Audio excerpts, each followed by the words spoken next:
Bismillahirrahmanirrahim. Assalamualaikum warahmatullahi wabarakatuh.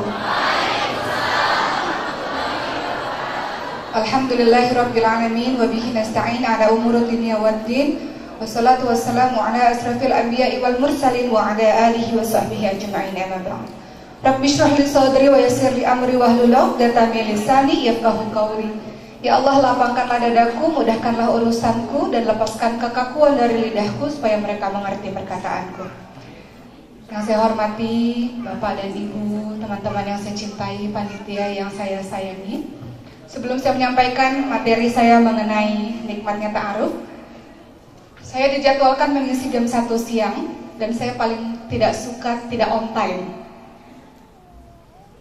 Nah, kemudian di tengah perjalanan salah satu panitia menginformasi jalan yang salah, sehingga akhirnya saya harus menempuh 40 menit terlambat untuk sampai kemari, padahal saya harus meninggalkan jam 2 siang karena ada seminar selanjutnya. Tapi mudah-mudahan kehadiran saya yang singkat sampai jam 2 nanti, ya, mudah-mudahan bisa mendatangkan suatu kebermanfaatan untuk teman-teman semua.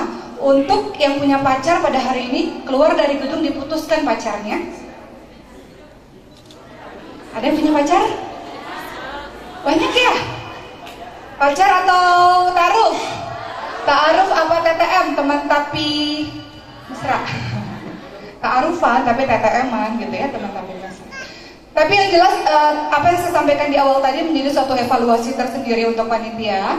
Ketika nanti esok mungkin akan membuat sebuah acara lagi, mudah-mudahan memberikan teman-teman yang tepat pada posisinya.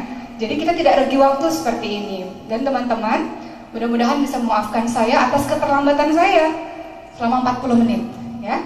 Tapi mudah-mudahan penuh berkah, penuh ilmu pada hari ini. Mengenai ta'aruf, siapa yang lagi ta'aruf sekarang?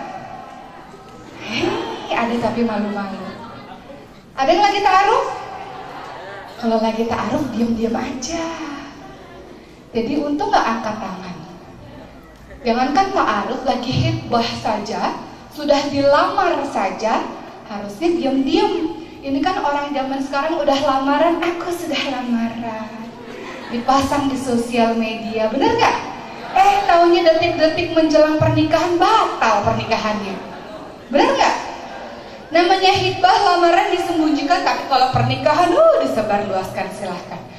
Membahas mengenai ta'aruf, saya berharap mudah-mudahan semua yang keluar dari gedung ini jangan sampai pulang-pulang langsung pengen nikah. Biasanya gitu. Dulu waktu saya zaman-zaman kuliah, ketika saya selesai menghadiri seminar pranikah, pulang-pulang pengen nikah. Saya bilang sama ayah saya, "Oki, mau nikah papa?" Kemudian kata papa saya, "Nikah? Nikah sama siapa?"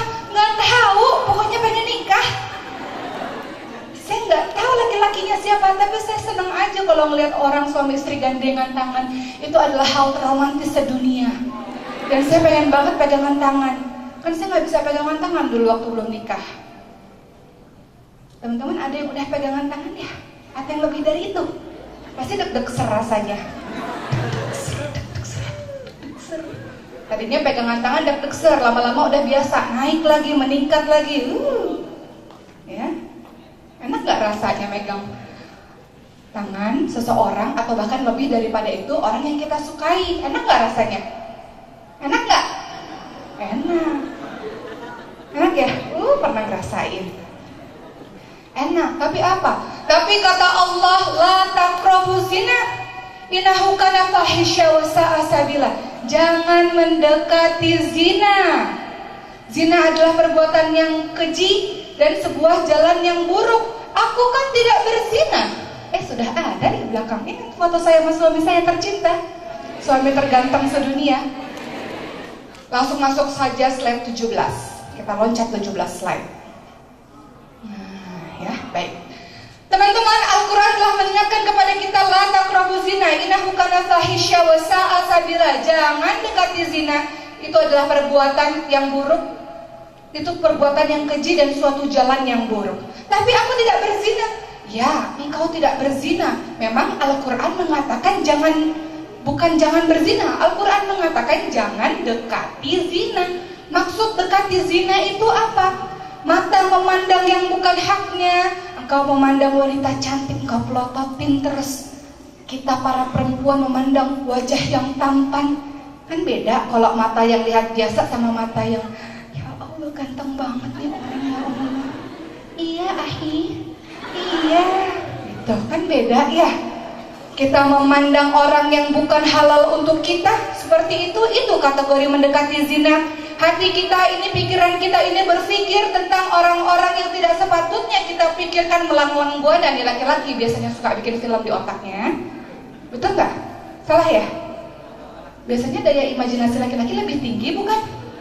Nah, ketawa aja, berarti benar dong. Ya nggak tahu sih, dunia laki-laki katanya sih begitu, gitu ya. Bikin film sendiri di otaknya, itu kategori mendekati zina, teman-teman. Teman-teman memegang yang bukan haknya, itu mendekati zina. Melangkahkan kaki kepada tempat yang diharamkan oleh Allah, itu mendekati zina. Rasulullah SAW bersabda, lebih baik laki-laki ditusuk besi panas di atas kepalanya dibanding dia memegang wanita yang bukan halal baginya. Emang sih yang namanya begitu-begituan enak, tapi ternyata lebih baik engkau ditusuk besi panas di kepalamu dibanding kau menyentuh wanita yang tidak halal bagimu. Ketat sekali aturan Islam dalam menjaga hubungan pertemanan laki-laki dan perempuan. Tapi aku jatuh cinta, gimana? Tenang, jatuh cinta emang menderita kok. Apalagi jatuh cinta yang dipendem-pendem. Dulu saya punya pengalaman begitu soalnya. Waktu saya sekolah, ya Allah, saya suka banget sama cowok itu, ya Allah, sama Ikhwan itu. Suka banget. Yang ada apa? Cucep ya, curi-curi pandang, ya Allah. Ya Allah. Sekali waktu mata kita bertatapan bertemu. Untung ada suami saya di sini kali ya, jadi nggak apa-apa diceritain. Direkam taunya, atau di YouTube nanti. Ya. Sekali waktu tatapan mata, aduh ya Allah, gitu rasanya.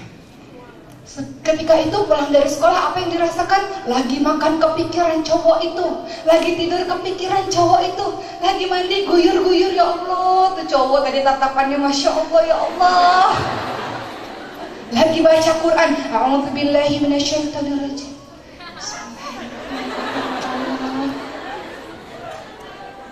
Ternyata ketika kita suka sama seseorang kemudian kita pendam, rasanya menderita sekali. Malam-malam saya yang dingin itu dihiasi dengan derayan air mata. Ya Allah, kenapa Kau memberikan rasa cinta ini kepada dia, ya Allah? Aku gak pernah meminta, ya Allah. Kenapa aku suka banget sama dia, ya Allah? Isinya merintih. Pernah gak kayak gitu? Pernah ya? Tapi ada juga tipe cewek yang kedua. Ikhwan, sini deh, aku suka sama kamu, mau gak jadi pacar aku? Tuh, ada tipe kedua tuh yang begitu. Tipe cewek-cewek zaman sekarang ada juga yang begitu. Kalau nggak menggoda secara frontal, menggodanya secara soft. Caranya apa? Pasang status supaya di like sama dia. Pasang foto, pasang status. Lagi ngapain? Lagi caper ya, cari perhatian. Pengen nunjukin ya kalau kita suka sama dia. Sama aja. Ada cara yang hard, cara yang keras. Aku mau jadi pacar kamu, aku siap jadi pacar kamu. Ada yang begitu, ada yang pakai cara soft dengan cara halus. Nih hati-hati, sama aja setannya, menggodanya juga sama aja.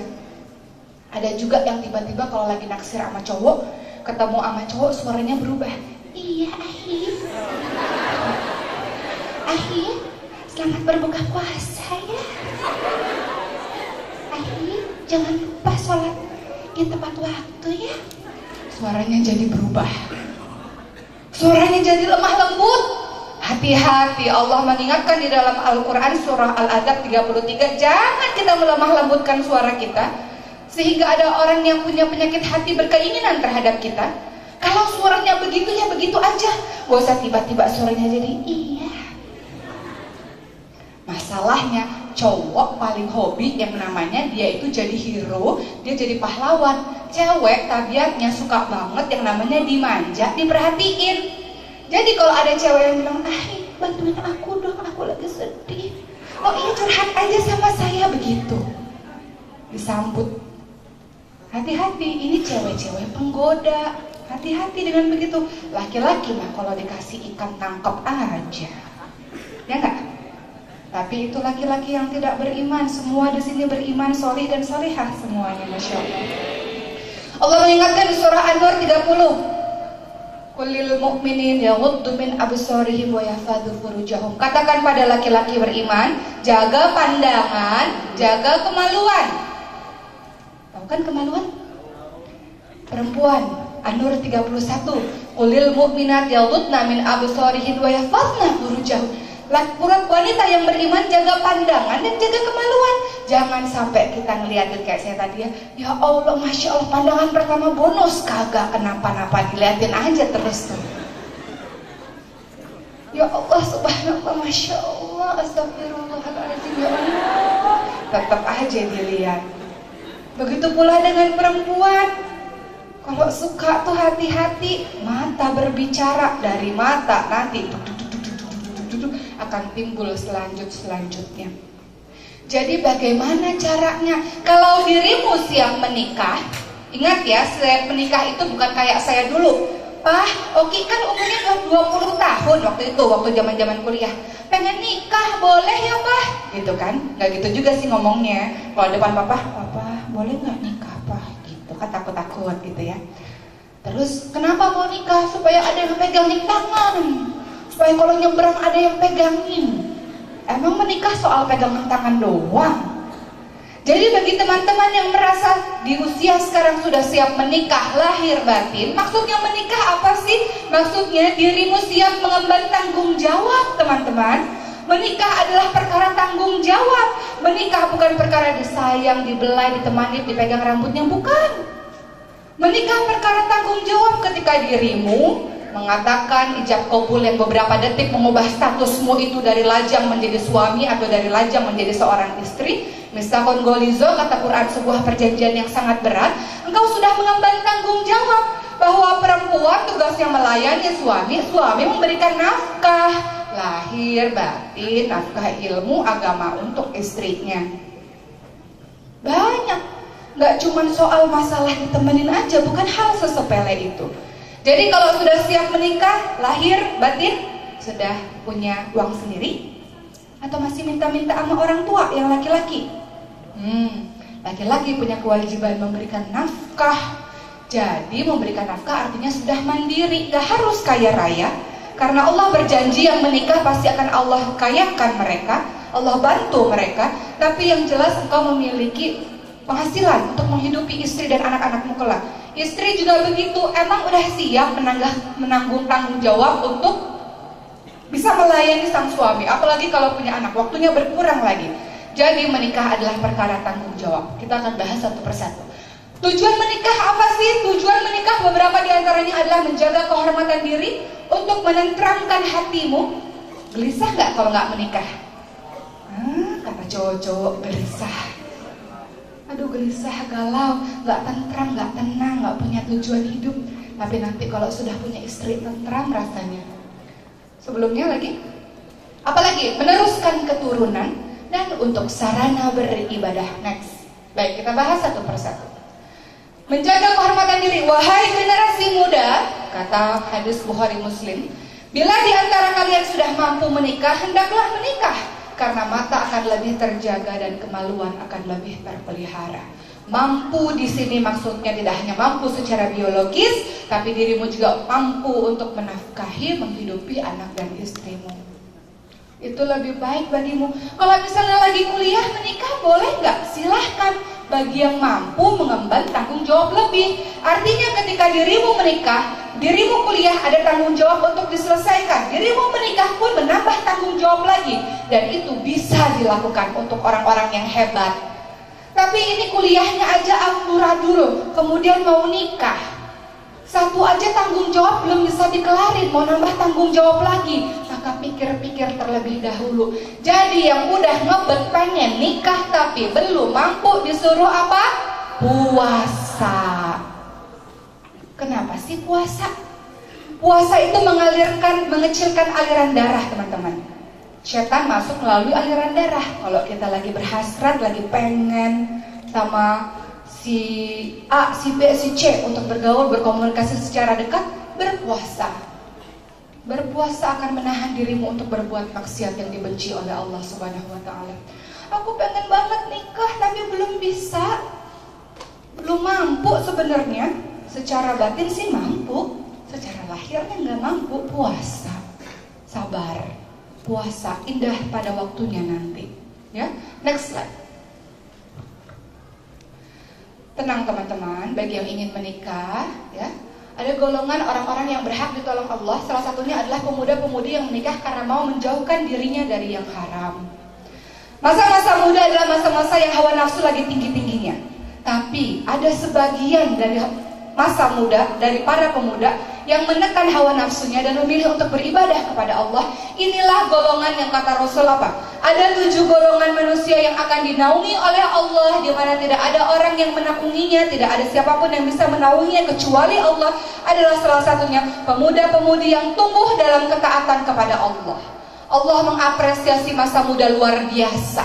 Karena masa muda membuat maksiat gampang gak kira-kira? Gampang. Fisik masih sehat. Beda kalau yang udah tua. Udah tua mah katanya bau tanah.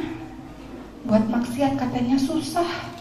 Kata siapa? Anak muda juga bisa juga bau tanah. Kita keluar dari gedung ini tiba-tiba innalillahi wa inna ilaihi raji'un, ketabrak angkot bisa juga kan? Ya. Jadi jangan terlalu kepedean, jangan terlalu kegeeran. Lihat, Islam mengapresiasi anak-anak muda yang hawa nafsunya lagi tinggi-tingginya. Ia tekan untuk apa? Karena takut dan cinta pada Allah, tidak mau membuat Allah cemburu. Kita cemburu, Rasul lebih cemburu, dan paling pencemburu adalah Allah. Kapan Allah cemburu terhadap kita?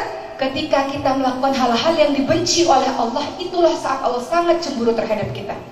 Kita memikirkan orang mencintai dia dalam sebuah hubungan yang tidak halal yang Allah murkai, yang sudah Allah ingatkan, la taqrabu zina, jangan dekati zina, jangan dekati zina. Kita lakukan itu, apa enggak bikin Allah cemburu?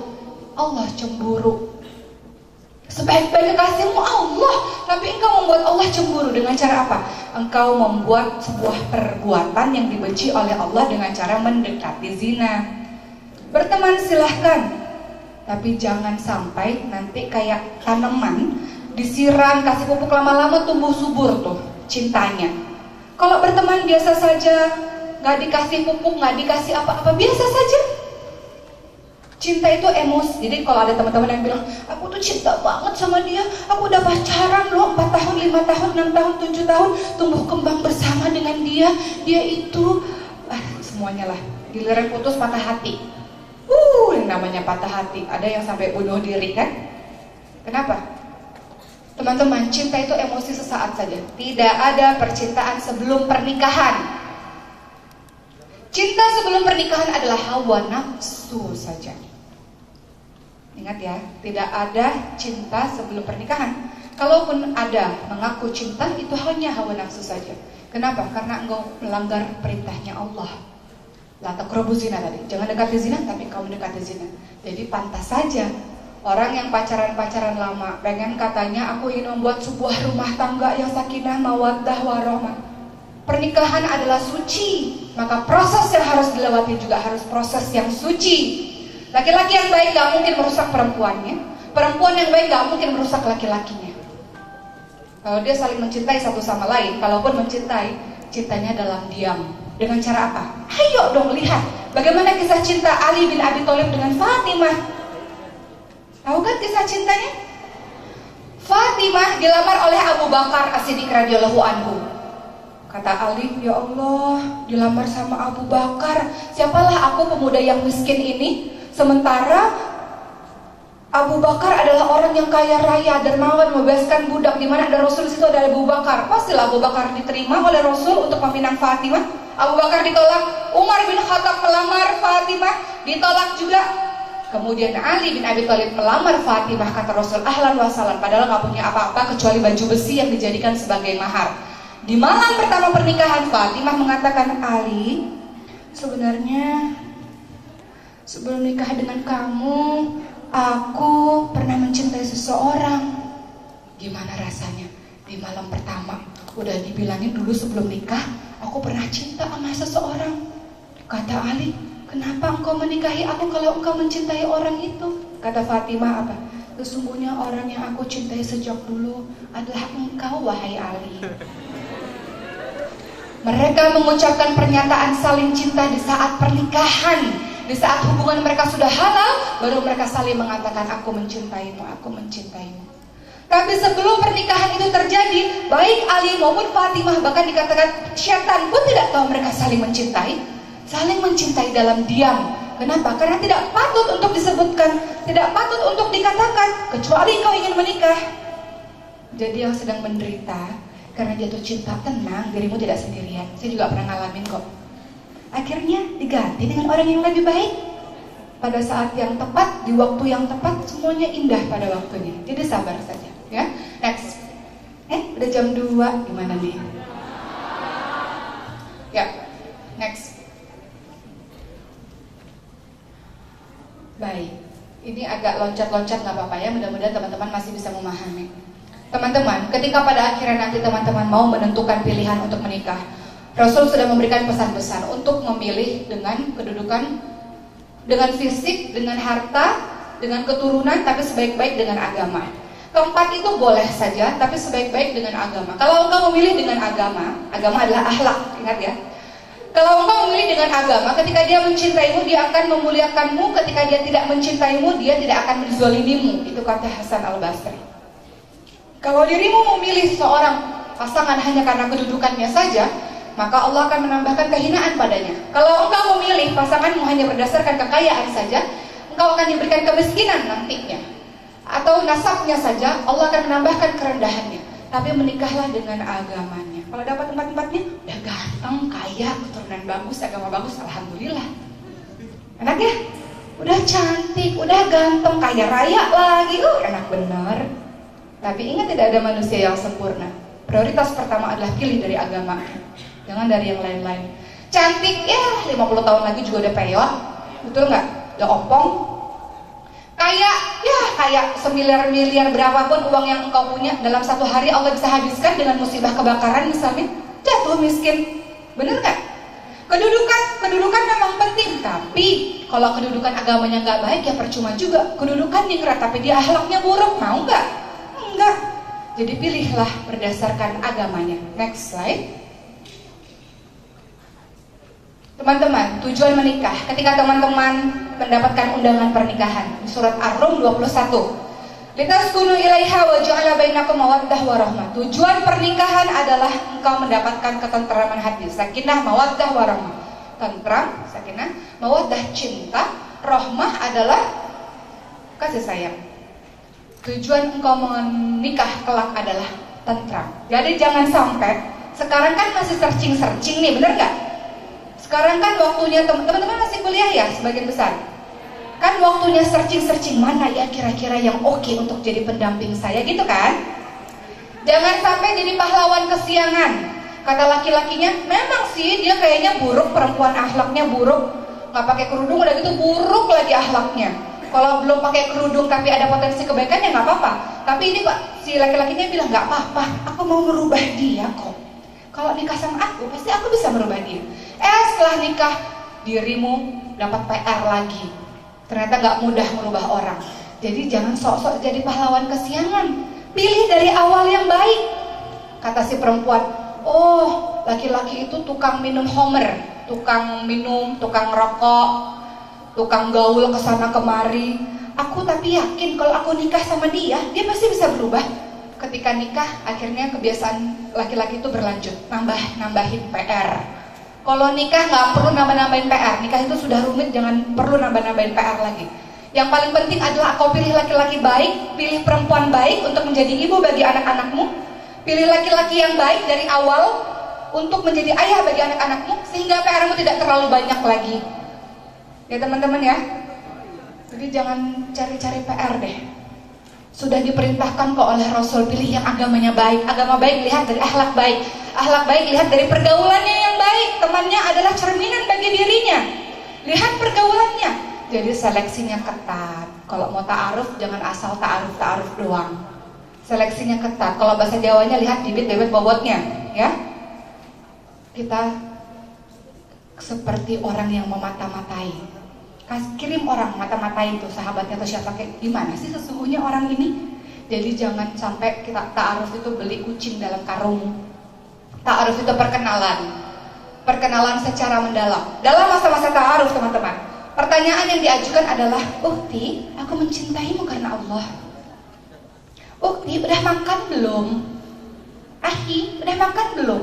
Itu bukan pertanyaan-pertanyaan ta'aruf. Pertanyaan-pertanyaan ta'aruf adalah visi misi dalam pernikahan apa, mau punya anak berapa, cara mendidiknya seperti apa. Jauh lebih ke depan lagi pembicaraannya, bukan hanya urusan-urusan sepele yang melibatkan hati yang terlalu dalam seperti itu. Nanti akibatnya kalau batal ta'aruf mencak-mencak, marah-marah, baru ta'aruf. Jaga hati supaya netral. Jangan terlalu cinta mendalam sekali, jangan teman-teman. Kita nggak pernah tahu jodoh kita siapa nanti. Setelah ijab kabul baru kita tahu itu jodoh kita, ya. Jadi jangan terlalu kegeeran. Aku udah lamaran. Pasang tuh di sosial media semuanya.